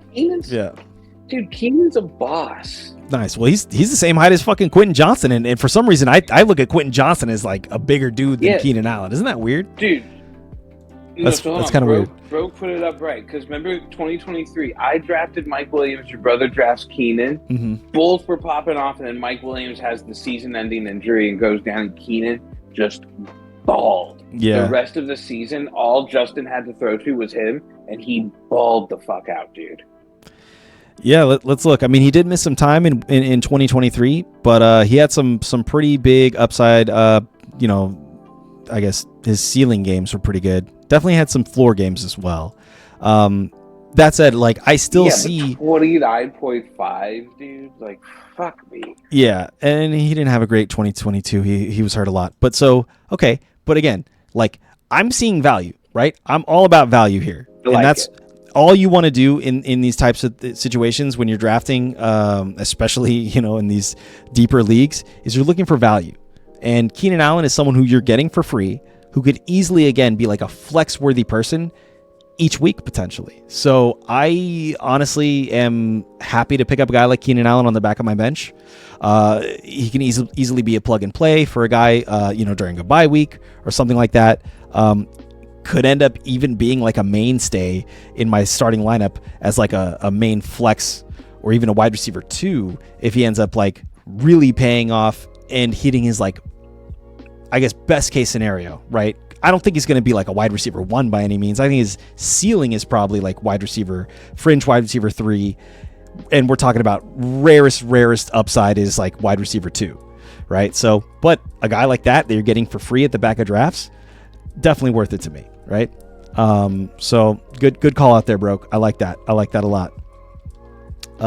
Justin Herbert, we can talk about as just, I think last year was an anomaly. We kind of alluded to it here a little bit. When you were talking earlier though, Matt, he's going in the 9th or 10th round. He finished as a QB 13 last year. We've definitely seen him finish much higher than that before. Again, we look at these stats last year, it really just was the beginning of the year. And I think that was maybe growing pains with Harbaugh. That was the first year together. Also just growing pains with not having your top 2 receivers with you anymore. That definitely sucks for any quarterback, right? He was Justin Herbert's favorite target every year he played there. Exactly. So now he's getting Keenan Allen back, who's one of his favorite targets. Philip Rivers' favorite target. I mean, when a guy gets open 90% of the time, you're gonna throw him the ball. So that's essentially what Keenan Allen does best, is just get open. So, and I think he still has that shiftiness, even at 33.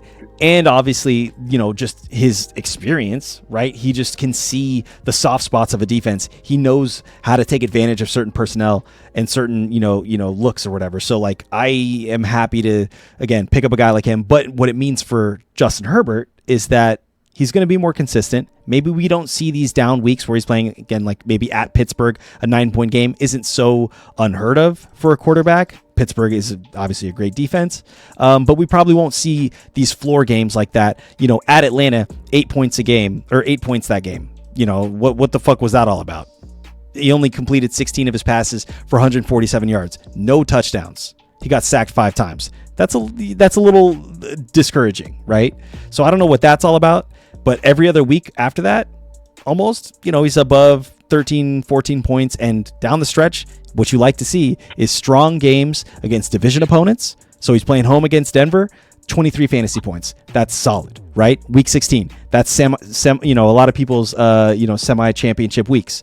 Week 17, at New England, 24 fantasy points. That's league winning.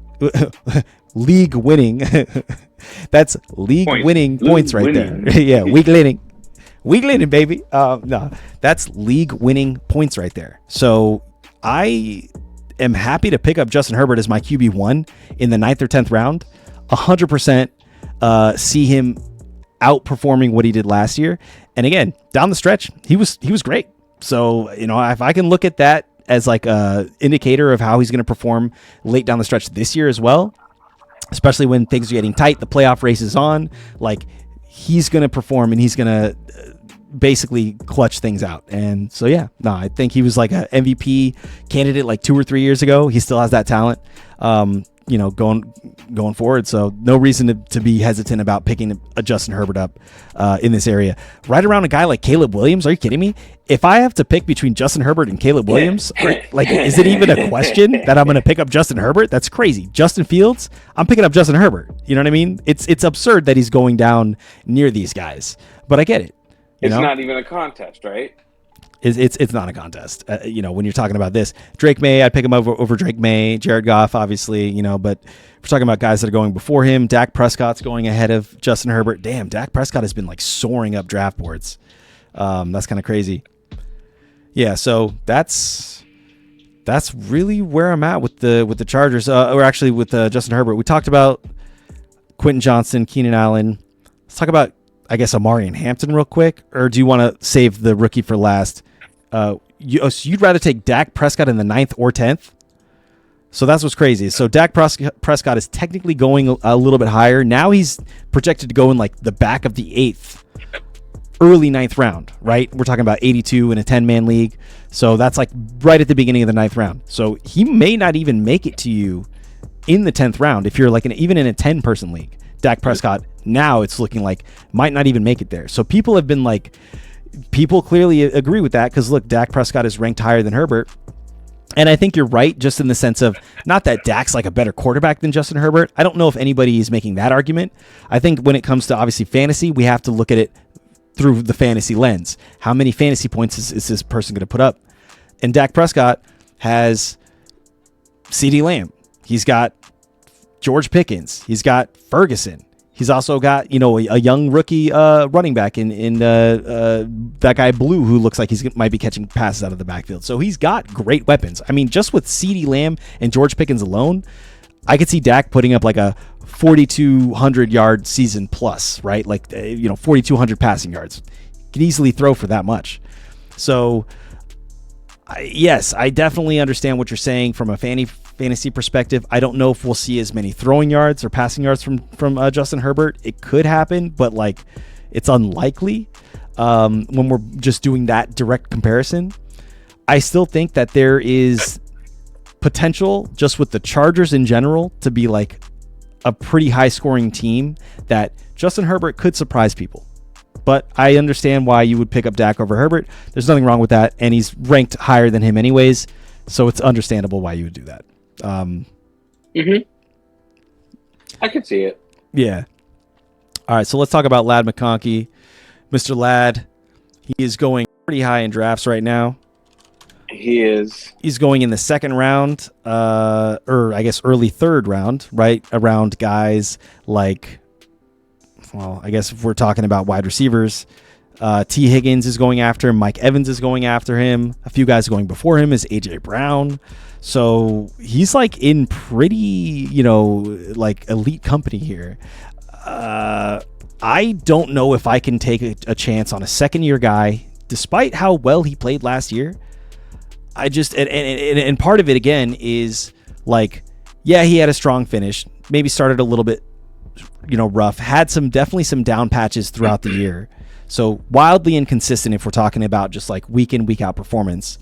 Definitely had some ceiling games here and there sprinkled in. But like, championship week, he had 21 points. So that's great. And I think people are sort of judging his or projecting his sort of future performance based off of that stretch that he had down, the last few weeks.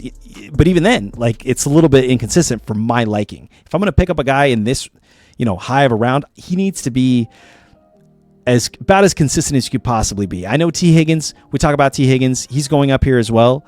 Last year, he missed a bunch of time, but when he was back, he was, for the most part, pretty solid. Like, he did have some down games. I understand. Like, you're going to, and the reason why I'm still high on T. Higgins is because he did it when it mattered, which is championship week. And I know that's like pretty lame to just like assume like, okay, this guy's value is all just because he's going to show up in week 17. There's no way to like project that out, right? So it's kind of like you're just going for guys that you feel like are going to be more consistent. T. Higgins is on a better team, a team that needs to pass more, a team that needs to, their defense is worse, obviously, and that being the Bengals. So he's going to get more volume probably than Ladd, or at least maybe more high value looks. Ladd definitely gets looks, but like with the addition of Keenan Allen, I think it's just a little too risky to be like, this guy's going in the third round, early third round, end of second round, right? Keenan Allen is off of people's draft boards. That needs to meet in the middle a little bit. Ladd maybe should go in the 4th or 5th round. Keenan Allen should be like maybe in the 13th, 13th, 14th, maybe 12th round or something like that, right? That's kind of how I see it. But I understand why people want to go for Ladd McConkey. I'm looking at this game log, and I'm like, unless he gets way more consistent, like immediately, I can't have my third round guy who's likely my either wide receiver 1 or at worst wide receiver 2 be getting me 2.6 points here, 5.2 points here, 8.3 points here, and that's week 12. So that's like after he's already had a 23-point game. You know what I mean? So he's at least built some chemistry potentially. And again, like games where he'll only have 2 targets. Actually, that was the only time he ever had only 2 targets, but still, So I'm a little worried about maybe Ladd's usage, and especially with Keenan Allen there. I think that's my hesitation, but I'm fine with grabbing him in like maybe the 4th or 5th round, but he will never show up there. You know what I mean? He'll never make it to me. He'll never drop that far. Exactly. So what do you think? We kind of blasted through this. That's the problem. We need to talk about Amari and Hampton, but is there anything else to talk about besides, Ladd and Captain Najee? Like, I don't even care to talk about Najee. I think he's going to fade into the sunset. He's going to ride off into the sunset sooner rather than later. You know what I mean? Even though he's only 27, which is crazy. Damn, 6'1", 242 pounds? Bro. See? What diet is he Big on, boy. man? That's Big boy. Damn. I don't think I've seen that combination in a while in a running back. That's what we like to see. We got Kitty Biscuits coming back in to say hi right before we get off. Say hi, Schmitters. Yeah. Nice. Okay, yeah. So Najee, I'm not even worried about him. I think that's why Amari and Hampton has been like just jumping up people's draft boards. Yep, he's a 5th round guy at this point. Let's watch some Amari and Hampton highlights. 4th or 5th round guy. Yeah, let's take a look at Amari and Hampton highlights. He's going pretty high.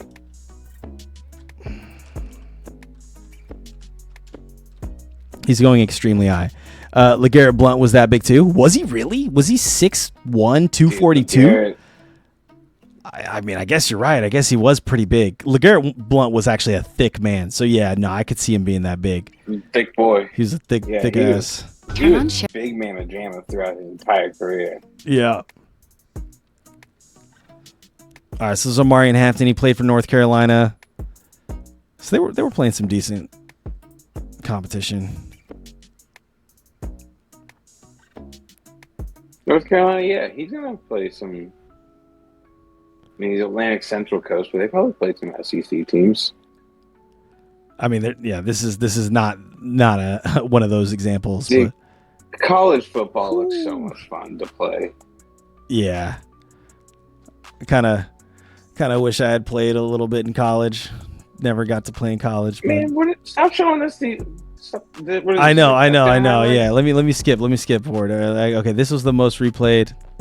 Shit, get this ad out of here. It's fucking ads, man. Ads always get you. I actually try to turn my ad density off or to the lowest it can be before it's off. I know you're supposed to like have it at least on a little bit. All right, let's see. Wait, wasn't this what we just saw? Okay, here we go. Nice. That was a 3rd and 1. Breaks a couple tackles. Off to the races. Does he take this one home? Nope, doesn't finish. All right, so he's not as fast as maybe you would like to see. You're on the fence about him. Javonte Williams turned me off about UNC running backs in the NFL. I can see that. Javonte did not pan out at all. And he was super hyped up coming into the league. Like, I was super stoked about picking him up when he was on Denver in his rookie year. And I think he maybe had like a couple good games, but he definitely underperformed and underwhelmed. And then I don't even know if he had any good years after that. Like maybe last year was like decent, but honestly, I want to say no. So like the thing about Omarion Hampton, I think it's that it's a system that's very running back friendly, right? We saw what J.K. Dobbins did last year.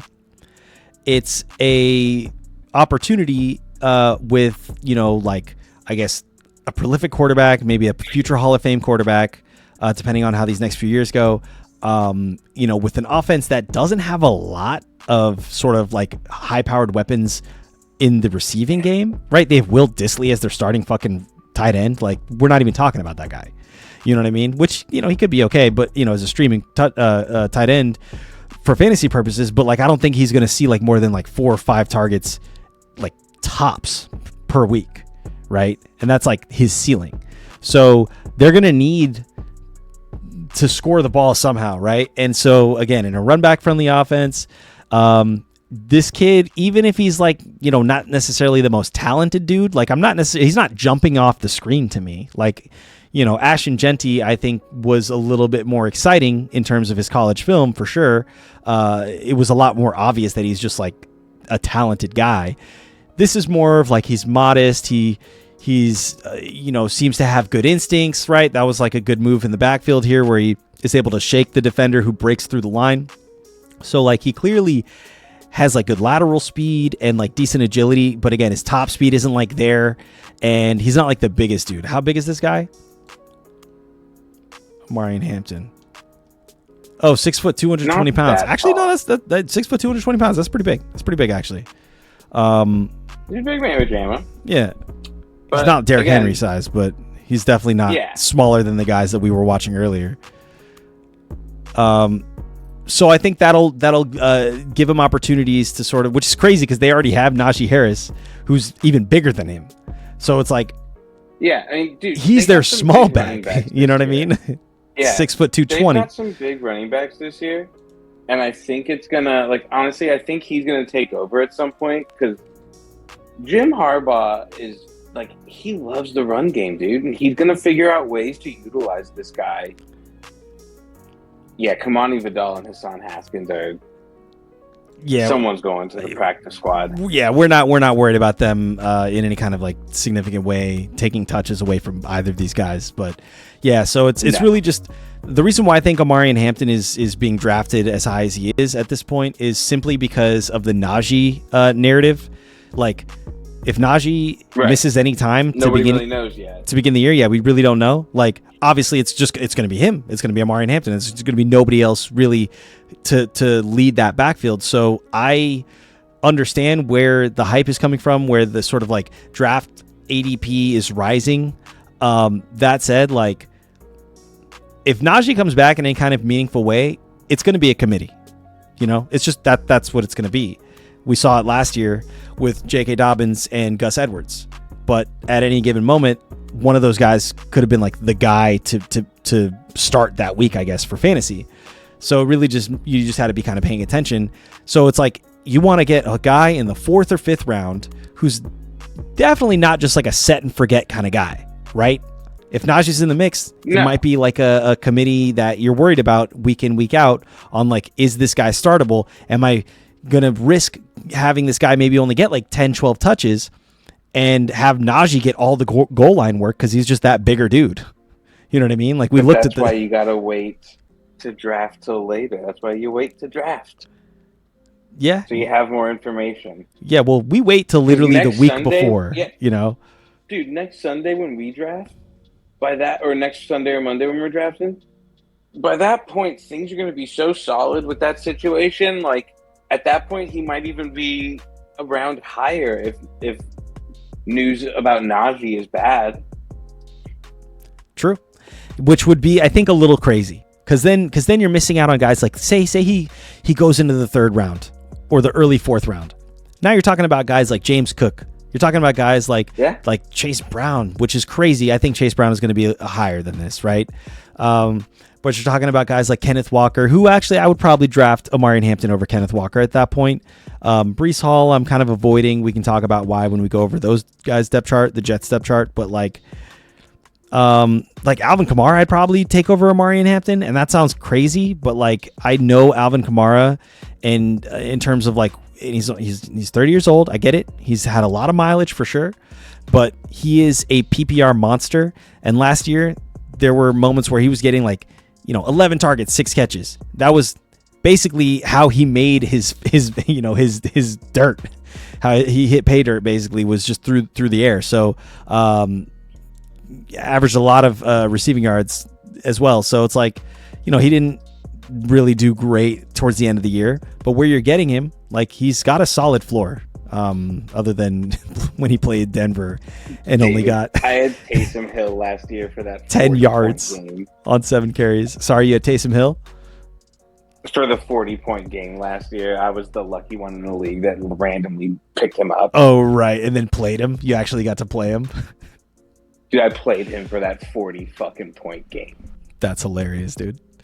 Yeah. It was insane. When it was happening, I was like, this can't be real. This somehow feels unfair. Like, this can't be, allowed. Yeah. Because he was like, this feels like cheating. He was technically taking quarterback snaps, but he was in my tight end position, and he was running the ball like he ran like a 95-yard touchdown. So like that was ridiculous. Yeah, no, the Taysom Hill thing is just ridiculous, and I think that's part of why we've seen just Alvin Kamara's value just drop a little bit each and every year. But again, like if I'm talking about just Taysom Hill's really hurt this year. He tore his ACL. I don't think he's back. Oh, okay, this is a good comp actually. Old as fuck. Yeah, no, we're not talking. We don't care about Taysom. I don't think he's relevant this year, at least now. But Chuba Hubbard and Amari Hampton.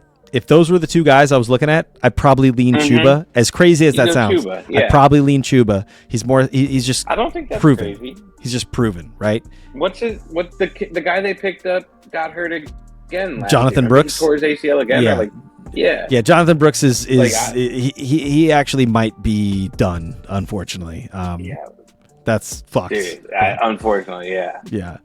But all right, so. Any crazy other takeaways about the Chargers? Like, it's pretty much straightforward, right? Like, I think I'm lower on Ladd McConkey than his draft projection.